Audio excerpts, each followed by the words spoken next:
Welcome to the Vicky 3 Academy. I'm Walker, so here we are, and I'm going to talk about war and peace today.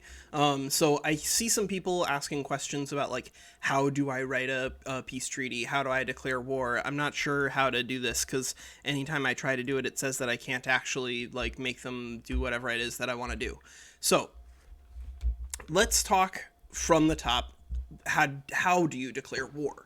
So in order to declare war, you need something called an interest. An interest is you saying on the diplomatic world stage, hey, I care about this specific area.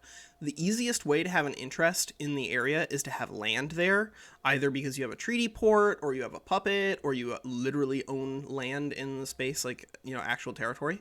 But any of those things will give you the ability to have an interest in the region. But you can also add interests this way through the diplomatic lens.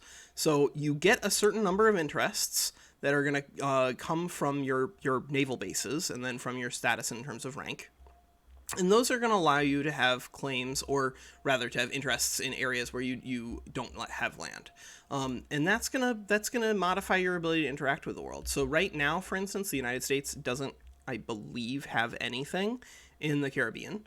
But we can change that as the United States. Because we started with an interest in the Caribbean, we can automatically start Diploplays there. But if we didn't, if we were like playing as Egypt, for instance, and we wanted to start a Diploplay in the Caribbean, we could, but it would require us to put an interest out there and then wait for it to age up.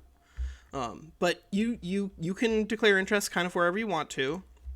But the easiest way to use them is to expand, because that way you get the interest back, right? So we're gonna go ahead and click this to make a puppet out of Haiti. Other countries might get involved, they might not. I'm just doing this mostly just to teach you guys how to begin that Diploplay. So when you do that, it adds a primary war goal. This primary war goal is the thing that you will get if they back down, and they'll choose one, and that's the thing they will get if you back down. So that way, if, something bad happens, you don't get completely blown out of the water. We can mobilize. I just want to make sure that our guys are actually mobilized out here, because I don't want us to end up in a fight with somebody stupid. So you can only mobilize your troops whenever you're in a Diploplay, which is necessary in order to get them like armed and out onto the battlefield. But that's only going to mobilize your professional army. Depending on what nation you're playing and what laws you have, your professional army may be the bulk of your army. It might not be. As the United States, with your national militia laws, it's absolutely not. So I'm going to go ahead and activate a couple of conscription centers, and that's just going to go out there and like grab some peasants and stuff and say, hey, go out there and fight those guys. And so that's what we're doing. We're just getting some guys. Just getting some guys to go out there and fight. And so by mobilizing these people, they are going to increase their demand for weapons. And so anytime that you're participating in one of these battles, I'm going to encourage you very carefully, if you think that there is any chance that it's going to be a big fight, go ahead and just fix up your resources. Don't overpay for artillery if you don't have to. And then also don't really change the nature of the peace treaty in this opening phase. So Diploplays are separated into phases. There's this first phase where there's like not really a whole lot that you can do. It's just choosing your main war goal. Most of the time they're going to choose war reparations.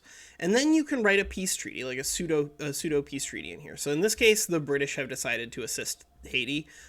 It may make sense to back down. That kind of is up to you. In this case, we're just going to fight it out. But you can always add war goals. I'm just kind of surprised that the British wanted to be a part of this. Sure, yeah. We'll absolutely get you involved in this. What are you guys doing? Why is this war getting so big? This is World War I. Oh my God, it's France and the US versus Great Britain, Haiti, and Spain. Oh my God. So this is what the Diploplay system can turn into. Sometimes it doesn't. Sometimes the AI does not start pulling people in, and sometimes they do. And when they do, you want to be able to respond. That's why maneuvers are useful. Maneuvers are your ability to add war goals, which can include war goals that you're offering to other people to sway them to join you. So, for instance, we could offer war reparations from Spain to Denmark in order to bring Denmark into our wretched alliance. This is really cute. I did not anticipate that we would end up with such a ridiculous nonsense. Look at this.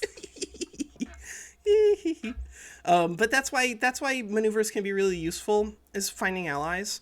But it's not the only useful tool. You can also just demand war reparations. Like, we can demand British war reparations. We probably want to go ahead and activate more conscription centers. So in general, my recommendation is don't over recruit, but also don't under recruit. If people start pulling in great powers, respond thusly. Because if you don't, then you're gonna have a bad time. And go ahead and recruit extra troops if you need them.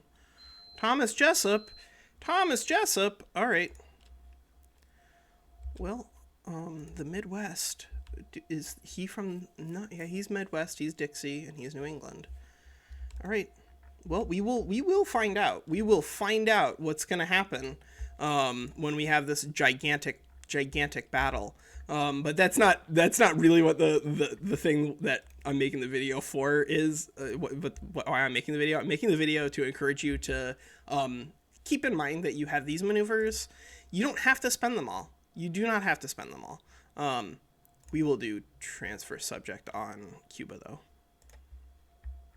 because I mean, if Spain's gonna get in on this, if you're gonna get in on this, we are gonna take your stuff.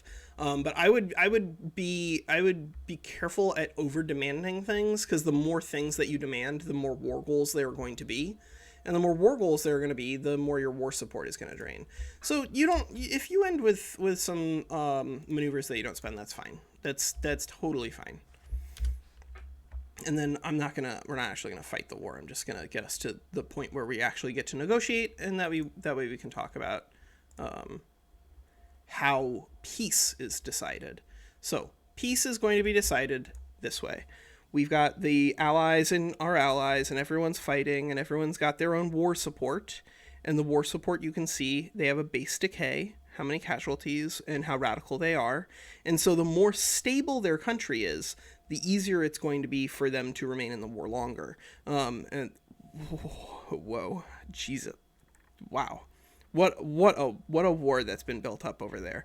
But whenever you get to the point where you're actually like signing peace, you can offer things on both sides. In this case, I don't know why everyone decided to join. Were they all like? Nope, they are negotiating participants. I have no idea why they all joined in here.